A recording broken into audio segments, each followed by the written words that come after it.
இந்த வீடியோவில் ஓடிடி பற்றி தான் பேச போகிறோம். ஃபஸ்ட்டு ஜென்ரலாக ஓடிடி அப்படின்னா என்ன அப்படின்னா ஓவர் த டாப் அப்படின்னு சொல்லுவோம். ஓவர் த டாப் இது வந்து இப்போ பொதுவாக டிவினா வந்து டெலகாஸ்ட் பண்ணுறது அப்படின்னு சொல்லுவோம்.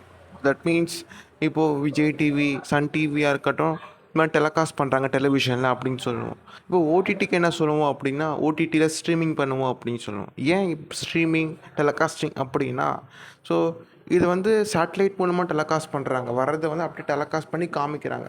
ஓடிடி வந்து வர வெப் சீரிஸாக இருக்கட்டும், மூவிஸாக இருக்கட்டும், டிவி ஷோஸாக இருக்கட்டும், எல்லாமே வந்து அதில் ஸ்ட்ரீம் பண்ணுறாங்க, இன்சர்ட் பண்ணுறாங்க. ஸோ அது ஒரு கான்செப்ட் அப்படின்னு தெரிஞ்சுக்கோங்க.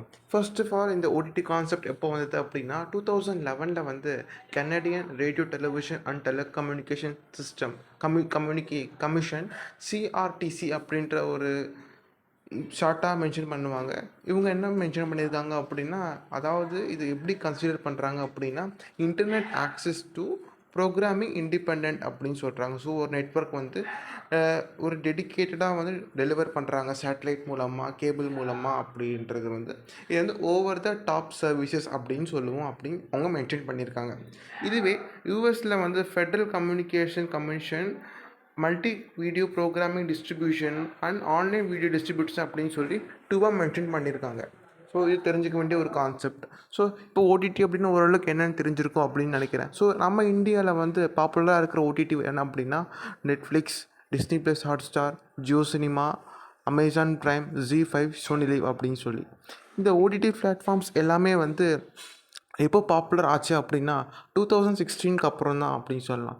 ஏன் அப்படின்னா ஜியோ வந்து 2016 அப்போ தான் வந்தது. ஏன் ஜியோ மென்ஷன் பண்ணுறேன் அப்படின்னா அவங்க தான் வந்து 4G வந்து கொண்டு வந்தாங்க. ஸோ டேரெக்டாக நிறைய யூசர்ஸ் வந்து 4G நிறைய பேர் யூஸ் பண்ணாங்க. அப்போத்துலேருந்து ஜியோ வந்த பிறகு தான் வந்து நிறைய பேர் வந்து 4G மொபைலில் வாங்கி யூஸ் பண்ணாங்க. அது ஒரு ரீசன் அப்படின்னு சொல்லலாம். இப்போது 2016க்கு அப்புறமேட்டு கூட ஓடிடி பிளாட்ஃபார்ம் ட்ரெண்ட் ஆச்சா அப்படின்னு கேட்டால் கிடையாது தான் சொல்லணும். ஆஃப்டர் கொரோனா 2020க்கு அப்புறம் தான் ஓடிடின்ற ஒரு கான்செப்ட் வந்து ரொம்பவே ஒரு ஃபெமிலியராக இருந்துச்சு. ஸோ அதுக்கு முன்னாடி 2016லேயே வந்து இந்த மாதிரி ஓடிடி பிளாட்ஃபார்ம் எல்லாம் அனௌன்ஸ் பண்ணாங்க. உதாரணத்துக்கு Sony Liv, Voot, Jio cinema, ஏகப்பட்ட ஓடிடி பிளாட்ஃபார்ம் வந்து 2016-15 அந்த ரேஞ்சிலே வந்துருச்சு. ஹாட்ஸ்டார், ஏகப்பட்ட ஓடிடி பிளாட்ஃபார்ம் வந்து அந்த இயர்லேயே வந்துருச்சு.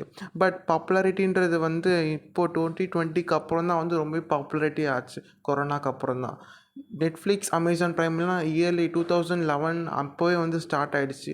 ஸோ இந்தியாவில் ரொம்பவே ஃபேமஸாக இருக்குது இப்போ Netflix, Amazon Prime, Disney plus ஹாட்ஸ்டார்லாம். ஸோ உங்களுக்கு எந்த ஓடிடி ரொம்ப பிடிக்கும்னு சொல்லிட்டு கமெண்ட் செக்ஷனில் மென்ஷன் பண்ணுங்கள். இந்த வீடியோ பிடிச்சிருந்தா லைக் பண்ணுங்கள், ஷேர் பண்ணுங்கள், சப்ஸ்கிரைப் பண்ணுங்கள்.